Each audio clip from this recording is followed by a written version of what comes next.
Në kuvend ka mbritur shkresa zyrtare e prokurisë posaçme që kërkon heqjen e imunitetit për arsye të arrestimit të zëvendës kryeministres. Kërkesa vjen pak ditë pasi gjykata kushtetuese hoqi pezullimin që më herët gjykata e posaçme kishte caktuar. Tashmë fjalën e ka kuvendi. Eksola Sheu do të jetë me mua në këtë lidhje të drejt për drejt për të na treguar për shkresën që ka mbritur në kuvend, cilat janë procedurat, çfarë ndodh tani. Eksola, përshëndetje.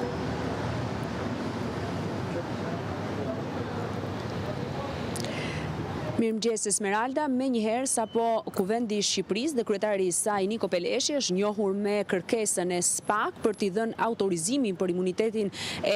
deputetes Partisë Socialiste Belinda Balluku, njëherë është edhe zëvendës kryeministre dhe ministre për infrastrukturën dhe energjinë.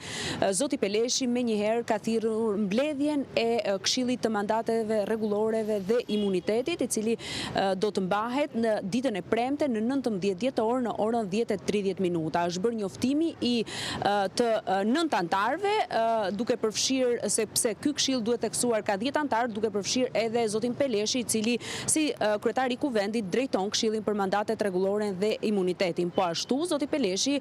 sipas rregullores dhe nenit 118 në të tilla raste do duhet të njoftoj edhe deputeten Belinda Balluku për mbledhjen e cila do të mbahet ditën e premte. Do të jetë një mbledhje e cila do të vlerësohet nga ana e prokurorit Dritan Prençi, i cili ka edhe çështjen e zonjës Balluku, nëse do të kemi një kërkesë nga ana e tij për të qenë një mbledhje e mbyllur, duke vlerësuar apo jo, duke vlerësuar gjithmonë dokumentacionin dhe se çfarë përmban relacioni i cili i është dorëzuar Kuvendit të Shqipërisë krah kërkesës së firmosur nga kryetari aktual i SPAK Altin Dumani. Pra do të jetë në vlerësimin e prokurorit të çështjes, i cili do të thotë fjalën e tij apo do të ketë një kërkesë nëse kjo mbledhje do të jetë apo jo e mbyllur, gjithmonë duke vlerësuar dokumentacionin dhe të dhënat që përmban pikërisht kërkesa. Në bazë të informacioneve që kam, të paktën mbrëmjen e djeshme, antarët e Këshillit për rregulloren mandatin dhe imunitetin kanë marrë dhe janë njoftuar nga ana e kryetarit pikërisht për kërkesën e SPAK, por relacionin ata nuk e kanë marrë për shkak se do duhet të firmosin, duke marrë parasysh faktin se ka të dhëna sensitive të cilat nuk duhet të jenë pjesë e opinionit publik. Pra dhe gjithmonë kjo gjë do të vlerësohet ditën e nesërme nëse do të ketë një kërkesë sa i takon mbledhjes, e cila do të mbahet në orën 10:30 ditën e premte. Ndërkohë, nga ana tjetër, sipas rregullores së kuvendit, zonja Balluku mund të zgjedhë të përfaqësohet nga avokati i saj mbrojtës ose parashtrimet ti ketë me shkrim, apo nëse do të zgjedhë që të jetë vetë personalisht. Në bazë të rregullores së kuvendit është shumë e rëndësishme kjo gjë, edhe vazhdimisht e citoj për shkak sepse është gjithë procedura e cila do të ndiqet më pas. Ditën e premte mbahet mbledhja e parë për këtë çështje e këtij këshilli, por gjasat janë që të mos jetë e vetmja mbledhje, marr parasysh faktin se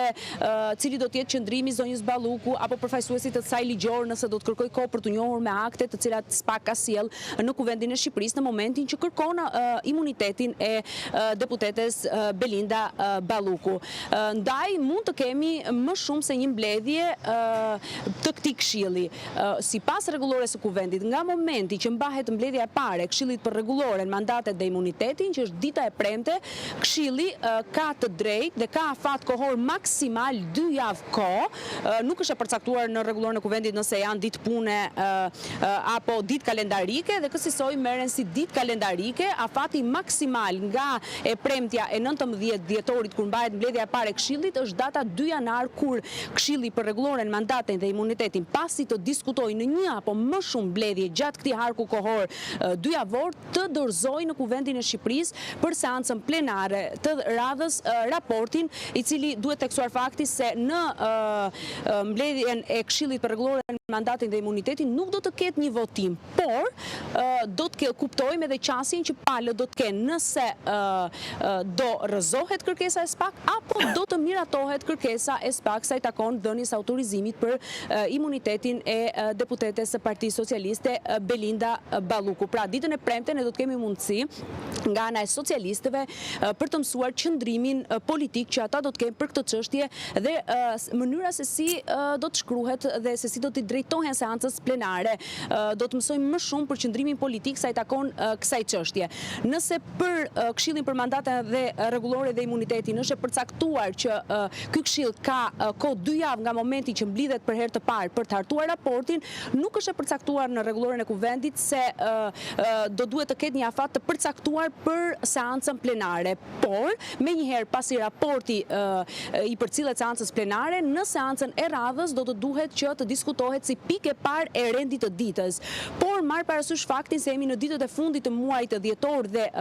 nesër, që është dita e enjte, data 18 është fundi i këtij sesioni përpara se deputetët të shpërndahen për festat e fundvitit dhe të rikthehen në 19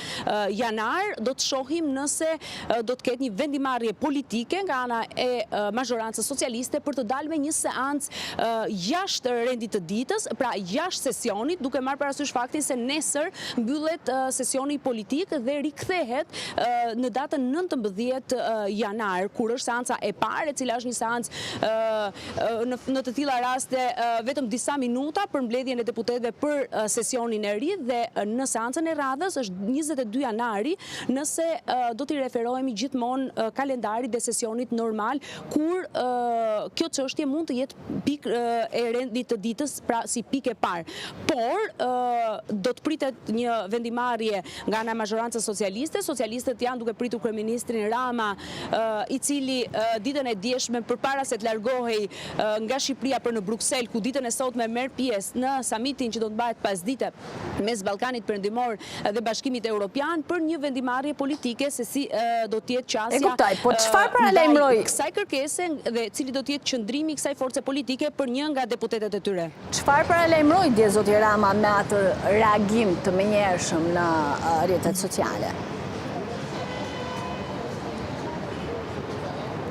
Po të jemi të vëmendshëm, zoti Rama ka patur një paragraf në fund ku shkruan që ne do të marrim kohën e duhur, pasi shqiptarët na kanë dhënë 83 mandate, pra nuk është vetëm një qëndrim i tij si kryeministër i vendit, por është një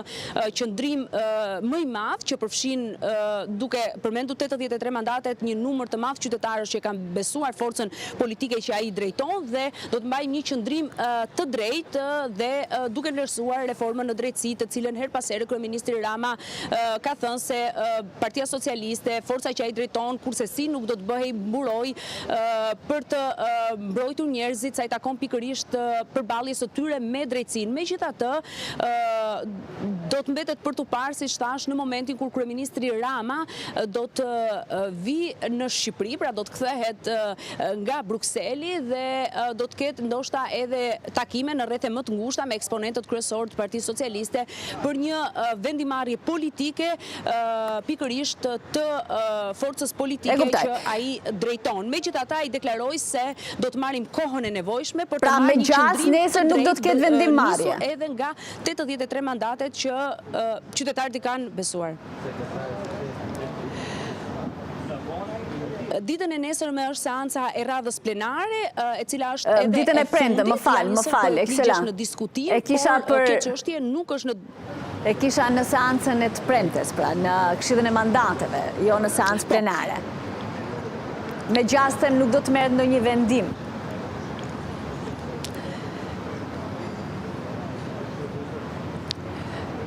Me gjas nuk do të merret një vendim, marr parasysh faktin se pikë së pari do të shohim qëndrimin që do të ketë zonja Balluku, që do të shohim nëse do të zgjedh vetë të përfaqësohet apo do të dërgoj përfaqësuesin e saj ligjor.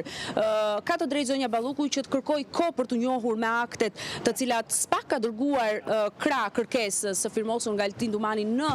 Kuvendin e Shqipërisë, dhe siç përmenda edhe më herët, mund të jemi përpara faktit që të kemi më shumë se një mbledhje të Këshillit për rregulloren mandatet dhe imunitetit. Por, pas ditës së enjte që përfundon Kuvendi i Shqipërisë, ne jemi zyrtarisht në ditët e periudhës së ndërprerjes së sesioneve. Pra, fund viti, periudha e ndërprerjes nga një sesion në një sesion tjetër, i cili nis javën e 3 të janarit. Prandaj përmenda edhe më lart në raportim se e para njerë do të mbetet në vullnetin politik të mazhorancës socialiste të kryeministit Rama, që se cili do të jetë qëndrimi që do të kenë dhe se sa shpejt do ta trajtojnë këtë çështje, nëse nëse do të kemi një mbledhje jashtë radhet parlamentit, ndoshta ditë e fundit të dhjetorit apo në ditët e para të janarit, marr parasysh faktin që nëse do të marrim harkun kohor nga data 19, ditën e premte kur mbahet mbledhja e parë e Këshillit për rregulloren mandatet dhe imunitetit, dhe dita e fundit kur përkon me 2 javor pikërisht kohën kur Këshilli për rregulloren mandatet dhe imunitetin duhet të depozitoj dhe të hartoj pikërisht raportin drejtuar seancës plenare, përkon me datën 2 janar. Gjithmonë kjo do të jetë një çështje edhe një vendimarrje politike nëse do të kemi në ditët e para të janarit një seancë të posaçme jashtë radhe, duke marrë parasysh faktin se nuk jemi në një sesion normal, por jemi në një ndërprerje për shkak të festave të fundvitit. Megjithatë, edhe socialistët brenda vetes janë ende të paqartë se cili do të jetë qëndrimi që do të kenë pikërisht ditën e premte, pasi siç përmendëm Zoti Rama, unë po citoj fjalët e Zotit Rama, ai tha se do të marrin kohë dhe do të kenë një qëndrim të drejtë sa i takon kësaj çështje. Por do të lexoj më shumë pikërisht për këtë çështje dhe një vendimarrje politike ditën e premte me Këshillin për rregulloren mandatet dhe imunitetin dhe mbledhjen që do të zhvillohet. Gjithmonë nëse do të kemi një mbledhje ndoshta të hapur apo pjesërisht të hapur, kjo do të vlerësohet nga ana e prokurorit të çështjes, nëse do të ketë një kërkesë nga ana e tij për të qenë një mbledhje e mbyllur apo për të qenë, nëse nuk ka një kërkesë, mbledhja do të jetë e hapur, por nëse ka një kërkesë për shkak të çështjeve sensitive që mund të jenë pjesë e relacionit që është dërguar në Kuvendin e Shqipërisë, atëherë ajo do të jetë një mbledhje e mbyllur. Faleminderit Eksela.